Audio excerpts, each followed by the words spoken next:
साड़ंद से बड़ी खबर सामने आई है। स्थानीय स्वराज्य चुनाव के चलते साड़ंद तालुका में राजनीतिक सरगर्मियां तेज हो गई हैं।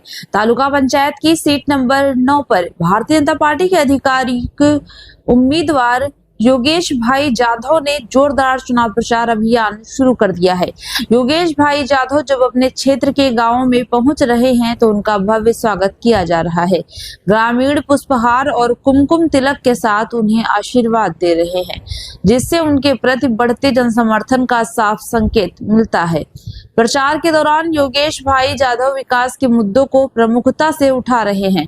उनका कहना है कि सीट नंबर 9 के हर गांव में पक्की सड़क, स्वच्छ पेयजल और बेहतर शिक्षा सुविधाएं उपलब्ध कराना उनकी प्राथमिकता है। वहीं भाजपा संगठन भी इस सीट को जीतने के लिए पूरी ताकत झोंक चुकी है। बूथ स्तर तक माइक्रो प्लानिंग के तहत कार्यकर्ता दिन रात प्रचार में जुटे हुए हैं। औद्योगिक हब माने जाने वाले साड़ंद की इस सीट पर सभी की नजरें टिकी हैं और फिलहाल माहौल भाजपा के पक्ष में जाता हुआ दिखाई दे रहा है। गांधीनगर में ये आ चूंटणीओ जीतवाथी नहीं जाए, पण आ चूंटणीओ जीतवाथी एना मूळ हली जशे, एनी शरूआत અહીંથી થશે।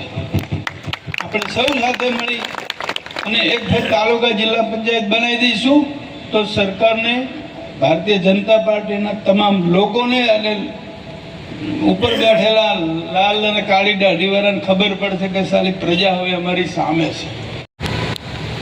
એઆઈસીસીના સેક્રેટરી અને આપણા ગુજરાતના પ્રભારી નાગપુરના વતની માનનીય રામકિશન ઓઝા સાહેબ, આપણા સૌના લાડીલા અને સાણંદ માટે ખાસ માનીતા માનનીય ઇન્દ્રજયસિંહ ગોહિલ, શહેર અને તાલુકાના પ્રમુખશ્રી, જિલ્લા પંચાયતના ઉમેદવાર સંદીપસિંહ, તમામ ચારેય સીટના તાલુકા પંચાયતના ઉમેદવારો, તમામ આગેવાનો, મંચસ્થ ભાઈઓ બહેનો અને અહીં ઉપસ્થિત પોતાના ઓળખીતા હોય ત્યાં સાથે જાઓ, સાથે ના જાઓ તો પોતપોતાની રીતે પોતાના સાધનો લઈ મિત્રવર્તુળ સાથે આપણે જઈને ત્યાં કોંગ્રેસના મત માટે આપણે સૌ અપીલ કરીએ।